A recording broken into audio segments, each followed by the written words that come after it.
प्रणाम, नमस्ते, सत श्री अकाल हमारी मैंगो फैमिली। आज हमारे पास कोई 2 या 3 खबरें हैं। इसमें पहले से स्टार्ट करते हैं जो कि तुर्की को रिलेटेड है, जो पहले तुर्की बोलते थे हम। अब तुर्की के फॉरेन मिनिस्टर हैं जो मिस्टर हाकम फिदान हैं। उन्होंने बहुत बड़ी स्टेटमेंट्स इश्यू की हैं। आपको तो याद ही होगा, ऑपरेशन सिंदूर में तुर्की ने हमारे अगेंस्ट पाकिस्तान को ड्रोन सप्लाई किए थे। तो उन ड्रोन से पाकिस्तान ने हमारे पे अटैक भी लॉन्च किया था। अब वो ये कह रहे हैं कि हमारी जो रिलेशनशिप है उसको आप पाकिस्तान से मिला के मत देखिए। हम अलग एज ए बायलैटरल नेशन, दोनों बड़े मैच्योर मुल्क हैं और हम एक दूसरे से उस रिलेशनशिप पे अलग भी कर सकते हैं। अब ये तो वही बात हो गई कि आप मेरे दुश्मन को सपोर्ट करें और उसके बाद कहें मैं भी तेरा दोस्त हूँ। ठीक है, एक हद तक तो ठीक है, लेकिन मैं फिर आपको कोई फाइनेंशियल बेनिफिट होने नहीं दूंगा ना। और अगर मेरे पास कोई ऑप्शन नहीं है तो मैं जाऊंगा, और अगर मेरे पास उस चीज़ को अवॉइड करने की ऑप्शन है तो मैं तुर्की को अवॉइड कर दूंगा। और यही इंडियन गवर्नमेंट अभी कर रही है। जैसे कि हमारे प्रधानमंत्री ने जब इंडस वाटर ट्रीटी को अबेयर्स में डाला था तो उन्होंने साफ बोला था, blood and water can't flow together. तो ऐसे ही हमारे दुश्मन को हेल्प करके आप हमसे दोस्ती की ख्वाहिश नहीं रख सकते हैं। तो इसमें तो हम अपनी गवर्नमेंट के साथ हैं, और गवर्नमेंट बहुत सहनशील है और वो हर चीज़ को वे इन करके जो बेस्ट डिसीजन होगा इंडिया के फेवर में वो लेगी।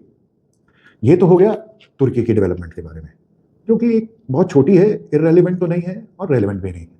अब उसके अलावा जो सेकेंड न्यूज़ है वो आपको खुश कर देगी, क्योंकि वो भी ऑपरेशन सिंदूर के बाद का है। हमारे पास कुल 3 S-400 आए थे। कहाँ से? रूस से। और उसके बाद अब चौथा S-400 हमारे को डिलीवर हो गया है। अब हमारे 3 S-400 ने तो बहुत जम के उत्पात मचाया था जब ऑपरेशन सिंदूर हुआ था, लेकिन अब ये चौथा जो आ गया है वो आपकी S-400 की जो एयर डिफेंस ग्रिड है उसको पूरा कर देगा, क्योंकि वो लगेगा राजस्थान में। अब राजस्थान में लगने से इसका पूरा ग्रिड प्रॉपर से एग्जीक्यूट हो जाएगा। अब पाकिस्तान का कोई भी ऐसा कोना नहीं है जो हमारी मार से बचे, क्योंकि सिर्फ एक यही पोर्शन रह गया था राजस्थान का जिसमें एक ब्लड स्पॉट या ब्लैक स्पॉट जिसको कहते हैं वो था। अब ये S-400 हमारे लिए क्यों ज़रूरी है, इसके लिए हम आपको पूरी की पूरी सीक्वेंसेस बताएंगे आज, जबकि लड़ाई ऑफेंस के साथ साथ डिफेंस की भी हो गई है। क्योंकि ऑफेंस में आज की डेट में वो 400 मीटर की लड़ाई नहीं रही कि बंदूकें लेके सोल्जर्स एक दूसरे को फेस कर रहे हैं और 400 मीटर 600 मीटर पे गोली चला रहे हैं या बम फेंक रहे हैं, आर्टिलरी फेंक रहे हैं। अब की लड़ाई बिल्कुल की बिल्कुल चेंज हो गई है कि आप ड्रोन से हमले करते हैं शॉर्ट डिस्टेंसेस पे या इवन लॉन्ग डिस्टेंस। अब तो कामाकाजी ड्रोन भी आ गए हैं और इंडिया की 600 से ज़्यादा कंपनीज आज की डेट में ड्रोन वॉरफेयर पे काम कर रही हैं और आर्म फोर्सेस को हेल्प कर रही है। और इंडियन आर्म फोर्सेस बहुत बड़ी तादाद में ये ड्रोन आर्किटेक्चर अप्लाई कर रहे हैं और अपने आप में इम्प्लीमेंट भी कर रहे हैं, टू द ट्यून कि आगे की जो मिलिट्री है हमारी उसमें 5 लाख के करीब जो सैनिक हैं उनको ड्रोन्स और उसके साथ के इंफ्रास्ट्रक्चर पे इन्वेस्ट किया जा रहा है हमारी गवर्नमेंट के लिए। अब ये एयर डिफेंस पे आ जाते हैं। ये क्या है? S-400 is a defensive air cover, कि आपने तो फेंक दी मिसाइल, आपने अपनी ब्रह्मोस चला दी, वो ब्रह्मोस उधर उनका एयर डिफेंस सिस्टम है, चाइनीज है, HQ-9, HQ-18, HQ-36, चाहे आप कितने भी कर लीजिए, उन्होंने लगाया। अब ऑपरेशन सिंदूर में वो काम नहीं आया, हमने सब ब्लास्ट कर दिए। लेकिन ऐसे ही हमारे पास तो मिसाइल नहीं है, हमारे जो दुश्मन है उसके पास भी तो मिसाइलें हैं। तो उस वो जब आएगी तो उसको रोकने के लिए क्या क्या हमारे को डिफेंस सिस्टम की जरूरत पड़ेगी। इसमें S-400 एक इंपॉर्टेंट कॉग इन द व्हील है, जो लॉन्ग डिस्टेंस पे S-400 का मतलब 400 किलोमीटर और 400 किलोमीटर प्लस पे कोई भी मिसाइल उधर से निकलेगी तो हम उसको बीच एयर में ही तबाह कर देंगे। अब ये तो एक लॉन्ग रेंज हो गया। इसके लिए इंडिया का जो इंटीग्रेटेड डिफेंस एपरेटस है, जो कि प्रोजेक्ट कुशा के नाम से है, वो कुशा के नाम से इंप्लीमेंट हो रहा है, जिसमें कि S-400 भी एक पार्ट है। अब उस ऑपरेशन कुशा में S-400 एक इंपॉर्टेंट कॉग इन द व्हील है कि दूर से मिसाइल है, आपके S-400 ने उसको डिटेक्ट किया, उसको बोला कि हाँ भाई ये बहुत खतरनाक है, इसको हम उड़ा देते हैं। यहाँ से मिसाइल निकली और उसने उस मिसाइल को इंटरसेप्ट किया और उसको नेस्तो नाबूद कर दिया। लेकिन अब ड्रोन्स का क्या करेंगे आप? उसके लिए जो सेकेंड लाइन ऑफ डिफेंस है विच इज कॉल्ड आकाश तीर, जिसको कि प्रद्युम्न के नाम से भी इंडिया में फेमस है, वो जो सिस्टम है वो हमारी indigenous medium range surface to air missile है।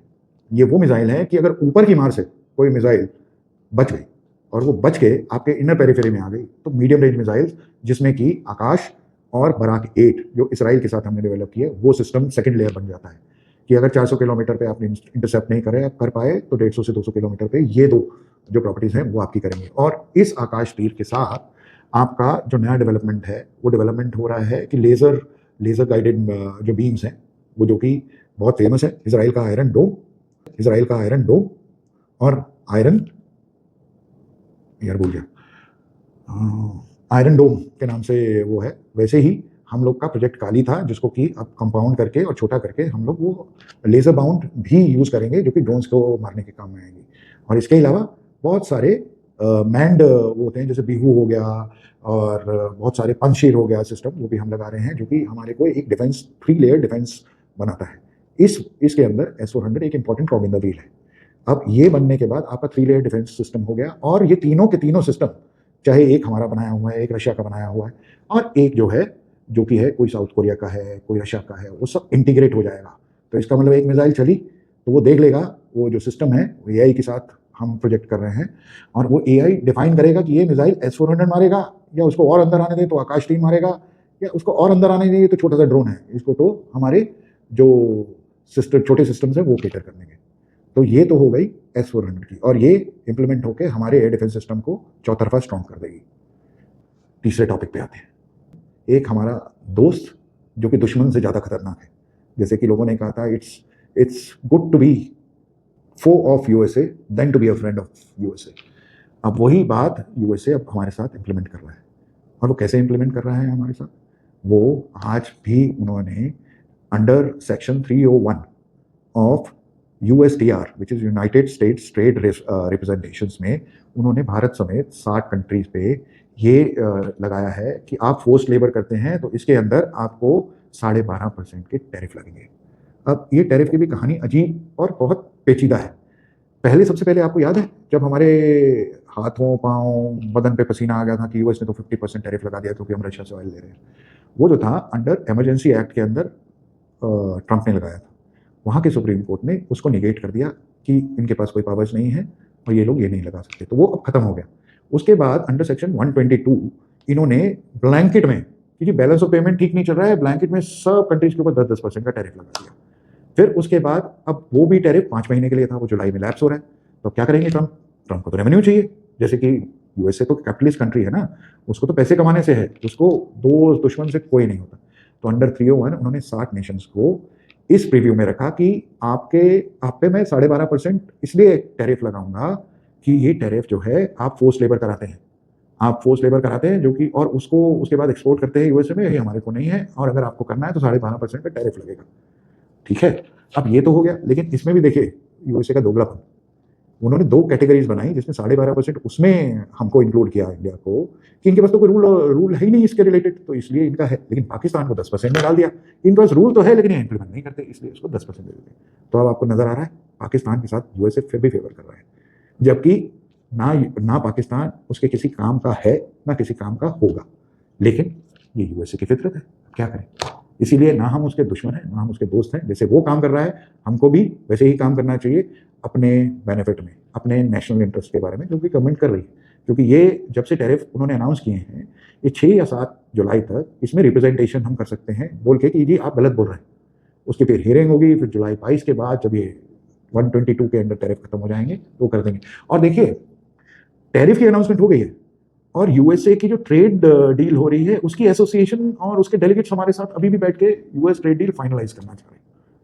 अब ये बताइए, ये तो प्रेशर बिल्डिंग टेक्निक है। अब ये हम आप पे छोड़ते हैं, आप बताइए कि आपको क्या लगता है। बाकी और नए नए डेवलपमेंट्स और टॉपिक्स के साथ हम फिर आपके साथ एक बार फिर जुड़ेंगे। अपनी मैंगो मैन फैमिली को प्रणाम, नमस्ते, सत श्री अकाल।